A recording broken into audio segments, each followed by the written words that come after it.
Welcome to the Starchasers. Chapter 1 Awakening Part 1.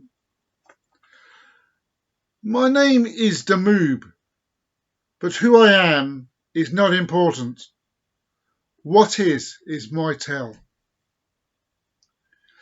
The day had started as any other day for James. He led a rather droll life, waking up, going to work, eat, then come home, go to sleep, all over again. Taking one day at a time was how he dealt with life. His alarm went off at 5:30 in the morning. He got up, washed, got dressed, and started his walk to work. Before he went, he looked around his room, searching for his keys. But when I say searching, I mean he sort of stood in the middle of the room and looked. Somehow he found them and left the house, and off he went. When James walked anywhere, he would often end up daydreaming, which made his journey long. But after a while he arrived at the supermarket for a day's work. He clocked in and made his way to the produce section. Knowing what his first job of the day was, he walked into the warehouse where he saw Mr. Webb. Mr. Webb was an elderly chap, ex-forces. James often thought he served in both world wars, even though he never shared this with Mr. Webb. Mr. Webb told James to stock the chillers with the back store, which James disliked. It was cold in there. He never fond of the cold.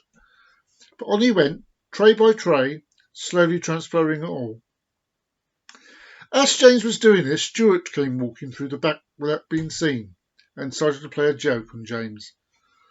He watched as James carried a tray of carrots into the chillers, slammed the door shut, and this made James jump. As he gathered his senses, he put his foot on a carrot that fell out of the tray and fell to the floor, smashing his head on the hot cold surface. Whilst this was happening, Mr. Webb walked in to see Stuart leaning against the chiller door. "Stuart, have you nothing to do, or do we pay you to do nothing but lark about?" Upon hearing this, Stuart opened the door to let James out, but as the light came on, there was no one there. James had vanished. We now go to the planet Shali. The day was dry and very humid. Sweat poured down to Lester's face. He had been walking now for 5 days, going against his father's wishes. Like the rest of the shaman warriors, he was born into a warrior sect. Yet he was born with no powers. His father, Tristar, was disappointed to say the least, and so Lester had decided to face his fate head on, whether it meant the cost of his life or not. He looked up into the sky and fell to his knees as the heat overwhelmed him. His eyes began to slowly close. As he began to fall unconscious, Lester heard a voice that sounded familiar. He opened his eyes to see a humanoid standing in front of him. He stared at the blue flame rising from the humanoid's head, rising into the air. His skin was a golden colour, almost metallic shine to it, with a blue energy flowing all around it. It was surreal to see. "My name is Genesis. I have come for you." Lester went down to one knee. "My saviour! My lord!" To Lester these words seemed strange, yet he knew them to be true. "Why me? I am weak and powerless." "There exists in you a power to eclipse all warriors of this world. You must come with me to the Starliner." Genesis reached out his hands, outstretched. "Will you put your fate in my hands?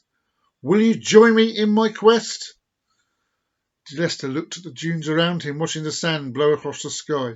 He then looked into Genesis' eyes. "My life on this world has come to an end. Yes, I will." Grasping Genesis' hands, Lester pulled himself up. "One thing. Lester is no more. I wish to go by shrunken." We now return to the planet Earth. James opened his eyes to see he was in a small dark room. He could not see any windows or doors. All he could hear was mumbled voices. He could feel that he was not wearing his uniform. It felt like a more tight-fitting jogging suit. As he started to get used to the darkness, he felt something push against his skin, thin and sharp. He pulled back with a startled jump, hitting the wall behind him.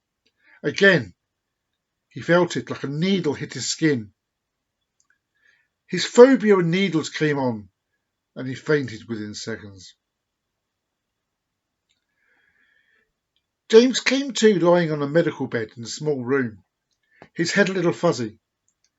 He started to look around the room, and it seemed dimly at first. But as he became more alert, he could see the room more lighter, to a point where he could see others in the room. They were all on beds themselves, 4 beds in total. James assumed it was a hospital, but one thought came through. How had he got here? He looked at the bed to his right. Lying there was his younger brother Paul. He looked okay, no bruises or cuts. So what was Paul doing here? Come to think about it, what was he doing here? James tried to think back, but all he could remember was falling over, blacking out, and a dark room. He decided to check out the other beds to see who the others were. James looked at the bed to the other side of him to see an old friend called Aaron, who had saved him from a pack of bullies back in the school days. The other 2 were familiar, but he could not place them. James chuckled to himself, though. He found it annoying he could not remember them. Turning back towards Paul, he could see his brother coming too. Where am I? Paul asked. Safe, I think. Can you remember how you got here? James asked. No, the last thing I remember, I watched as a hot air balloon was falling to the ground and I wanted to help. I felt myself rising off the earth, and then I blacked out and woke up here. You 2 as well, said the voice. They looked over to where the voice had come from. And you are? Paul asked. You don't recognise me. I'm hurt.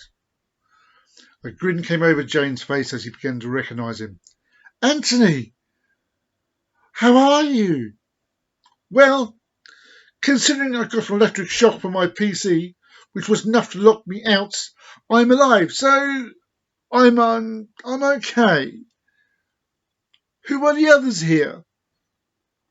That's Aaron over there, but I don't know who the other one is. Aaron and the other patient remained asleep. James reached over to Aaron and checked his pulse, finding a little trace of one. Any ideas, Paul? For once I'm stumped. The handle of the door in the corner of the room began to turn, which then opened, and in walked a man wearing a dark suit, his skin a deathly white. Shivers went down James' neck. Good. Awake you are. Some of you. He walked over to the beds where Aaron and the unknown one lay, putting his hands to their throats. They're alive. Awaken soon they will. Yes, awaken soon indeed. He turned to face the others. Be not afraid. Friend I am. James moved towards him. Who are you? My name is Professor Setch White. I am here to watch over you, to protect you. I will tell you more later, but for now I must go. Rest. Old I get. With that he walked back towards the doorway. As he walked through, they heard him say, I will return, my Starliners. To be continued.